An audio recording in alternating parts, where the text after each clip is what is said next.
Shalom, shalom bien-aimés. Absurdie des réalités du mercredi 21 mai 2025. Notre thème d'aujourd'hui est comprendre l'immortalité. Parce que Christ partage avec nous sur 1 Corinthiens 15, verset 51. Voici, je vous dis un mystère. Nous ne mourrons pas tous, mais tous nous serons changés, gloire à Dieu. Beaucoup interprètent mal Hébreux 9, verset 27 qui dit et comme il est réservé aux hommes de mourir une seule fois, après quoi vient le jugement. Il conclut de ce verset que toute personne doit mourir une fois, mais le rendu réel est que, parce qu'il est réservé aux hommes de mourir une fois, Christ est mort une fois pour toute l'humanité. Sa mort était l'accomplissement de ce destin et non une déclaration selon laquelle chaque individu est condamné à mourir physiquement. L'évangile de Jésus-Christ abolit la mortalité. 2 Timothée 1 verset 10 dit que Jésus-Christ a aboli la mort et a mis en évidence la vie et l'immortalité par l'évangile. Vous avez été emmenés dans l'immortalité, l'absence de mort. L'immortalité signifie que vous ne mourrez pas. Alléluia. Certains soutiennent que des hommes comme Enoch et Élie, qui ont été enlevés par Dieu sans mourir, doivent revenir sur terre pour faire l'expérience de la mort physique. Cela est également absurde car cela sape l'essence de l'évangile et la victoire de Christ sur la mort. Le Seigneur Jésus a déclaré « Je suis la résurrection et la vie. Celui qui croit en moi vivra. Quand même, il serait mort. Et quiconque vit et croit en moi ne mourra jamais. » Jean 11, verset 25 à 26.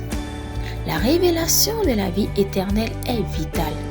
Jean a écrit « Je vous ai écrit ces choses afin que vous sachiez que vous avez la vie éternelle, vous qui croyez au nom du Fils de Dieu. » 1 Jean 5, verset 13. La vie éternelle est la nature de Dieu transmise à l'esprit humain lors de la nouvelle naissance et vous devez vivre chaque jour avec la conscience d'être passé de la mort à la vie. La vie agit en vous maintenant que vous êtes né de nouveau, gloire à Dieu. La connaissance et la révélation sont nécessaires pour que vous puissiez vivre dans la plénitude du plan de Dieu pour votre vie.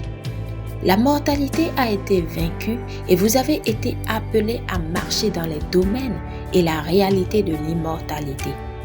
La génération de l'Église qui entend et met en pratique ce message est la génération de l'enlèvement et nous sommes cette génération. Béni soit l'Éternel. Alléluia. Prière. Cher Père, je te remercie pour le don de la vie éternelle que je possède en Jésus-Christ. Je déclare que la mort n'a aucune emprise sur moi, car je marche dans la réalité de l'immortalité telle que révélée dans l'Évangile. Je vis dans la conscience de cette vie vers le haut et vers l'avant seulement pour ta gloire, au nom de Jésus. Amen.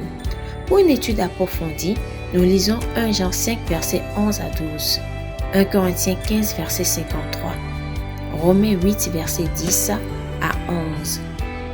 La vie éternelle vient de notre foi en Jésus-Christ, donc l'immortalité. Alors, si vous n'êtes pas encore né de nouveau, nous vous invitons à faire de Jésus-Christ le Seigneur de votre vie, en priant ainsi de tout votre cœur et de manière à vous entendre. Prions. Ô Seigneur Dieu, je crois de tout mon cœur en Jésus-Christ, Fils du Dieu vivant.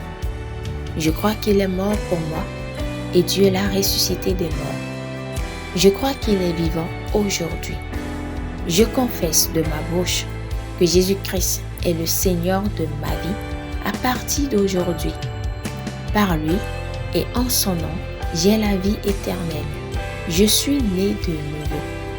Merci Seigneur d'avoir sauvé mon âme. Je suis désormais un enfant de Dieu. Alléluia. Vous pouvez lire Romains 10, versets 9 à 10. Félicitations si vous avez fait cette prière. Vous êtes désormais un enfant de Dieu.